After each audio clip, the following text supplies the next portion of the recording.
আসসালামু আলাইকুম। আমরা এখন আছি জাবাইলে সুর পাহাড়।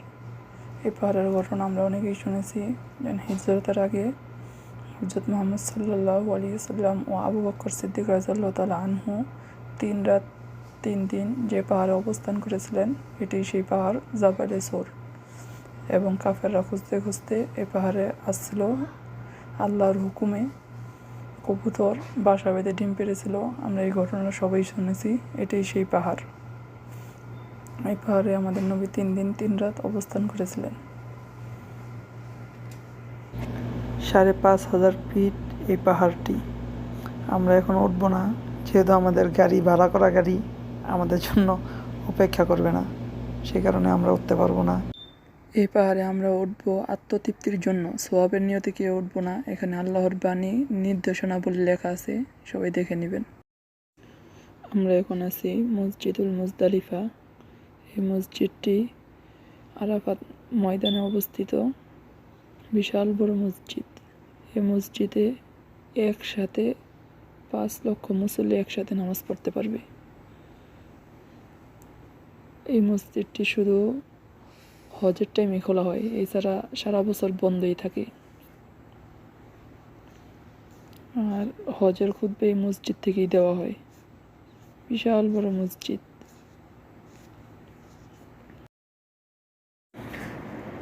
আমরা এখন যে পাহাড়ে আছি, এই পাহাড়ের নাম হচ্ছে জাবাইলে রহমত পাহাড়।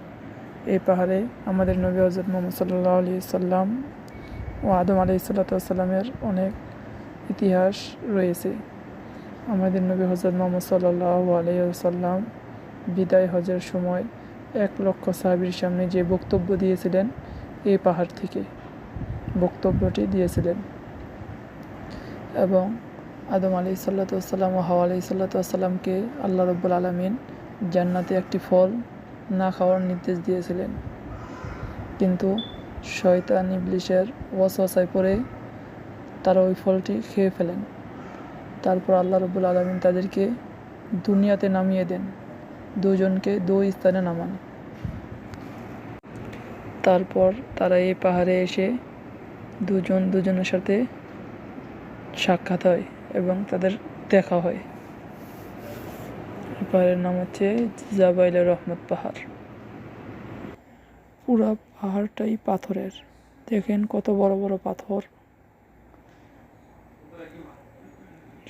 পাহাড়ের উপরে ওঠার জন্য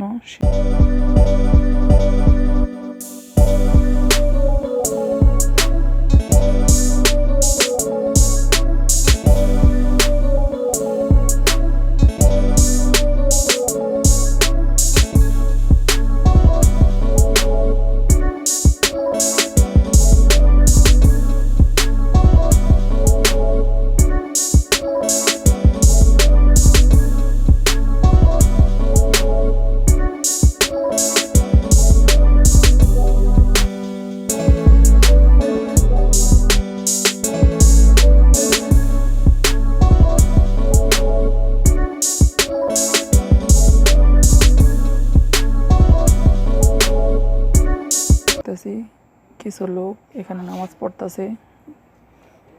সামনে যে পিলারটা দেখতেছেন, বড় একটা পিলার, এই পিলারের নির্দেশনা দেওয়া আছে এখানে কেউ নামাজ পড়তে না এবং মুনাজাত করতে না নির্দেশনা দেওয়া আছে।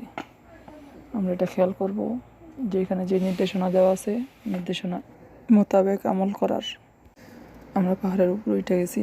পাহাড়ের উপরে ওইটা এক কাহিনী দেখে তো পুরোই অদ্ভুত। এখানে আপনি যে সময় নতুন আসবেন, আসার পর এখানে লোক আছে ক্যামেরাম্যান, আপনার মাথায় একটা রুমাল পরায় দিবে। রুমাল পরানোর সাথে সাথে একটা ছবি তুলবে। ছবি তোলার সাথে সাথে ওই ছবিটা আপনার হাতে দিয়ে দিবে, দিয়ে 20টা রিয়াল রেখে দেবে। 20 রিয়াল বাংলাদেশে 450 টাকা। এটা আপনি খেয়াল রাখবেন যে তারা ছবি তুলতে চাইলে আপনি না বইলা দিবেন। পাহাড়ের উপর থেকে নিচের ভিউটা দেখেন কত সুন্দর।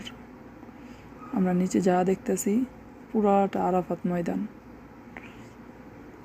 নিচে আমরা যেটা দেখতেছি এটা হলো মিনার ময়দান, হাজিরা এখানে থাকে, আর মসজিদুল খেফ। আমরা এখন আছি সুন্নতে ইব্রাহিম। এটাকে সুন্নতে ইব্রাহিম এই কারণেই বলা হয়, ইব্রাহিম আলাইহিস সালাতু ওয়াস সালাম আল্লাহর হুকুমে ইসরাফিল আলাইহিসসালামকে কুরবানির জন্য যখন নিয়ে যাচ্ছিল তখন শয়তান তাকে ধোঁকা দেয় এবং ইব্রাহিম আলাইহিসসালাম 3বারই শয়তানকে ঢিল ফেঁকে।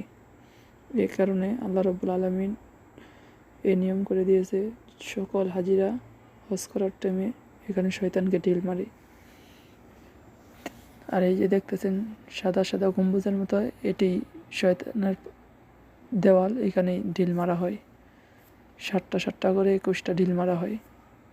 নিচে যা দেখতেছেন মিনার তাবুক,